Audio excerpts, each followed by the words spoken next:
Hi guys, எனக்கு chest muscle activate பண்ணும்போது எந்தெந்த மசில் ஆக்டிவேட் ஆகுது, அப்புறம் என்னென்ன மூவ்மெண்ட்ஸ் நடக்குது அப்படின்றத பார்க்கலாம். புஷ்அப்ஸ் பண்ணும்போது பிரைமரி மசிலா பெக்ட்ரோலிஸ் மசில் ஒர்க் ஆகுது.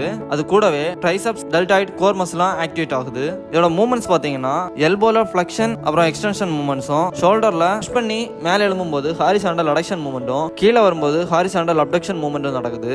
டிப்ஸ் ஒர்க் அவுட் பண்ணும்போது பாடி கீழே வரும்போது ஷோல்டர் ஃபிளெக்ஷனும், மேலே எழும்பும்போது ஷோல்டர் எக்ஸ்டென்ஷனும் நடக்குது. டெல்டாய்டு மசில் அப்புறம் ட்ரைசெப்ஸ் மசில் வந்து ஈசென்ட்ரிக் மூவ்மெண்டா கீழே வரும்போதும், மேலே எழும்பும்போது கான்சென்ட்ரிக் மூவ்மெண்ட்லயே நடக்குது. பெஞ்ச் பிரஸ் பண்ணும்போது major muscle chest muscle, elbow straight பண்ணும்போது ட்ரைசெப் மசில் ஒர்க் ஆகுது, டெல்டாய்டு மசில் ஆக்டிவேட் ஆகுது.